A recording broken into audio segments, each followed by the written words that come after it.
Est-ce que tu savais qu'en France, 3 mamans dans une cité se sont lancées dans le rap? T'as bien entendu, le rap. En plus, hein, elles ont percé. Tu crois pas? Pourtant, c'est vrai, c'est bien vrai. Ces femmes, c'est les Yo Mama.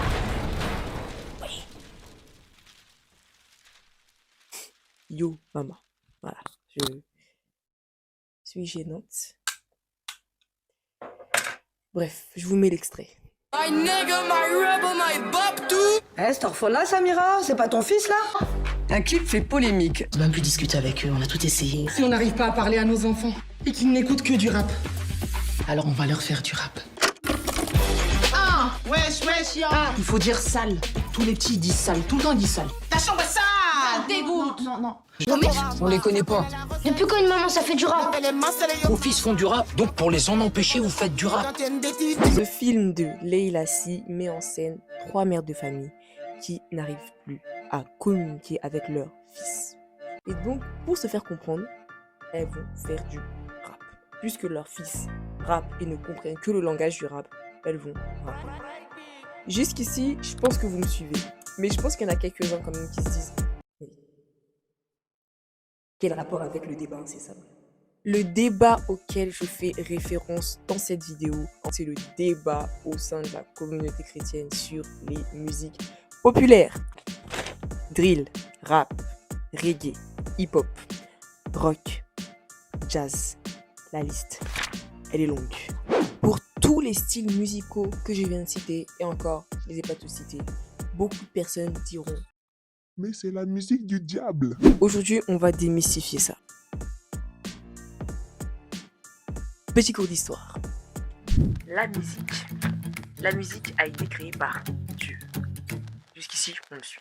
Ok, Dieu, là, c'est l'ange qui le loue 24 heures sur 24. Parmi tous ces anges qui le louent, parmi toute la création qui le loue, qui était le chef d'orchestre?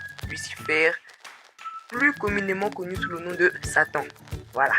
Le gars, c'était le chef d'orchestre de la louange de Dieu. C'était lui qui était chargé de créer des sons, de nouvelles chansons, des chants d'adoration pour Dieu. Mais un jour, le gars, il s'est dit Comme moi, je suis beau, genre Dieu m'a donné quoi. Il m'a fait le cadeau d'être joli, d'avoir des pierres précieuses. J'en ai puis il chante bien. Moi, il chante bien. Donc, je vais prendre la place de Dieu. voilà. Il a échoué. Et il a été déchu sur terre en attendant d'aller en enfer. Mais la chose est la suivante, c'est qu'en fait Dieu ne se répand pas des dons qu'il donne. Et s'il avait donné à Satan le don de la musique, et bien en fait lorsqu'il a été déchu sur terre, il avait quand même ce don de la musique. Il n'y a pas que Satan qui a eu le don de la musique.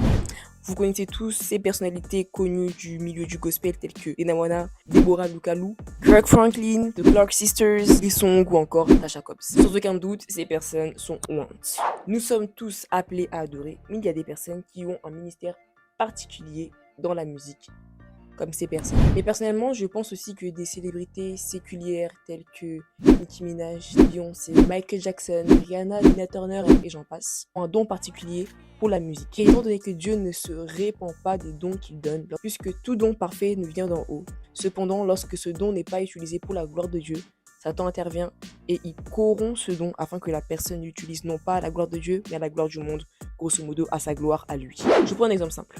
Pour ceux et celles qui ont vu la conversion de Shindima, on sait que Shindima chantait dans le monde. Elle chantait et elle chante extrêmement bien. Mais lorsque elle s'est convertie, elle a continué de chanter, mais cette fois-ci pour Dieu.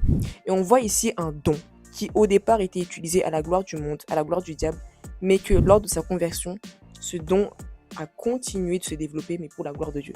Mais en fait, la musique, ce qu'il faut comprendre, c'est que c'est une puissance. Sans même que tu le veuilles, une musique peut te faire danser, rien que parce que tu l'entends. Sans même que tu le veuilles, une musique peut te mettre en colère, peut te rendre triste.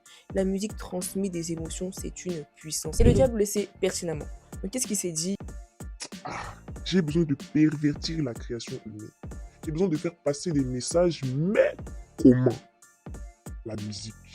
Mais oui, la musique. Mais cependant, les personnes selon qui les musiques telles que le jazz, la soul, le rock, le hip-hop, le rap, le reggae, etc. sont des musiques sataniques, et bien en fait, ces personnes ignorent une chose, c'est qu'en fait, tous ces styles musicaux ne sont que la conséquence de l'évolution de l'être humain. T'as capté le mot ou pas? Tellement c'est long. La conséquence de l'évolution de l'être humain. L'évolution. L'être humain évolue. Et lorsque l'être humain évolue, tout autour de lui évolue. La technologie, les infrastructures, la mode, mais aussi la musique. Sur quels styles musicaux est-ce que vous pensez que le roi David louait le Seigneur? Et sans aucun doute, le roi David louait le Seigneur avec les airs traditionnels de son époque. Les styles musicaux traditionnels de son époque. Et est-ce que sa musique était satanique? Je ne pense pas. Pour certains encore, la musique de Dieu doit forcément être calme. Pour eux, la louange, ça bouge, et l'adoration, c'est calme. Mais c'est complètement faux. La louange, c'est lorsqu'on exalte Dieu, quelque chose qu'il a fait. On l'exalte pour sa grandeur. Voilà, je reconnais que Dieu est grand dans ma vie parce qu'il a fait cela. Je le loue. L'adoration, c'est juste un style de vie. Ouais, mais le rap, ça n'a rien à voir en fait. Le rap a tout à voir. Petit cours d'histoire. Le hip-hop fait son entrée dans l'évolution de l'être humain dans les années 70, dans les ghettos aux États-Unis. Et ce qu'il faut savoir, c'est que le hip-hop n'était pas du tout un outil de propagation de la violence, comme on peut le voir aujourd'hui. Lorsqu'on parle de rap, en fait, le rap, c'est simplement le fait de parler vite, en fait. Donc, Grandmaster Flash a fait la première chanson engagée de hip-hop, de rap ou hip-hop, peu importe comme vous voulez. Cette chanson s'appelait The Message. Dans cette chanson, il va simplement dénoncer les conditions de vie insalubres dans les ghettos. Mettre en avant le sentiment que tous ressentent mais que personne n'exprime forcément parce qu'ils n'ont pas les moyens de l'exprimer. Personne ne les écoute. Alors au travers d'une musique, il a balancé tout ce que tout le monde pensait. Voilà, la prostitution ici, la pauvreté là-bas à droite, le crack là-bas, les escaliers qui puent pipi, la pauvreté, bref. Il a envie de partir mais il sait pas comment partir. Et en fait, on est tous dans ce bourbier. Don't push me, cause I'm close to the edge. I'm trying not to lose my head. It's like a jungle sometimes, it makes me wonder how I keep from going under. C'était ça, la première chanson engagée de hip-hop. Et suite à cela, il y a eu une vague de chansons engagées pour transmettre des messages plutôt politiques. Et donc, au courant des années 80, lorsque le rap est né, des artistes ont commencé à prôner des valeurs impures sur du rap. Et alors, les maisons de disques ont vu que ça marchait, donc ils ont demandé plus de choses impures, tout simplement. Et donc c'est comme ça que le rap impur est né, les enfants. Voilà. Si vous voulez en savoir plus, je vous invite à voir ma vidéo avec Aurélien. Vous la rechercherez dans ma chaîne. Donc la musique est un art. Et l'art, peu importe sa forme, est un moyen par lequel l'artiste transmet son message. C'est pour ça qu'on parle en droit d'œuvre de l'esprit. Et pour certains, en fait, le fait qu'un artiste chrétien soit comme si, qu'il se ressemble à ça, d'autres diront, oh mais lui il ne ressemble pas à un chrétien, mais pourquoi? Mais pourquoi vous voulez que tous les artistes chrétiens se ressemblent? En fait, l'artiste est distingué par son originalité. Et lorsque nous regardons à la création, nous pouvons voir que notre Dieu est un Dieu de diversité. Personne ne se ressemble. Nous avons des variétés de pommes. Nous avons des milliards, des millions, j'en sais rien, des millions, des milliards d'arbres différents. Nous avons des insectes de tout. La création est diversifiée. Pourquoi est-ce que les artistes de Dieu se ressembleraient tous? Et donc j'ai ici une question. Si le diable utilise des hommes et des femmes pour transmettre des messages au travers de la musique, des messages impurs pour souiller les cœurs, les âmes, si ces femmes dans Yo Mama ont compris que parce que leurs fils ne parlent que le langage du rap, elles devraient aussi leur parler avec ce langage qu'ils comprennent. Donc, le rap, pour faire passer un message. Si Grandmaster Flash, au travers du rap, s'est dit, je vais faire passer un message à l'État, je vais faire passer un message au monde, je vais dénoncer comment on vit, je vais dénoncer comment ils nous laissent vivre. Si les esclaves, les descendants d'esclaves utilisaient le blues, la soul et toutes ces musiques-là pour transmettre la douleur, leur peine, leur souffrance. Et si le roi David lui-même louait le Seigneur avec les styles musicaux traditionnels de son époque pour glorifier Dieu, alors pourquoi est-ce que Dieu ne pourrait pas utiliser lui aussi des hommes et des femmes pour le louer sur des airs contemporains pour faire passer ses messages?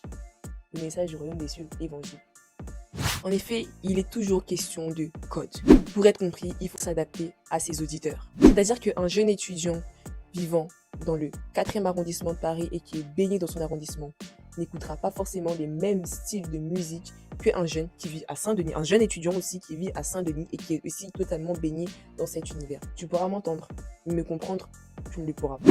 Enfin, je finirai par dire que Satan a sorti la musique de son contexte. C'était donc là une pratique satanique.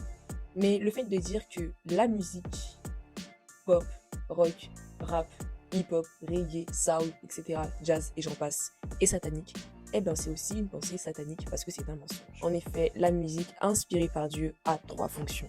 Glorifier Dieu, édifier les chrétiens, évangéliser. La musique n'est qu'un outil entre les mains de celui qui l'utilise.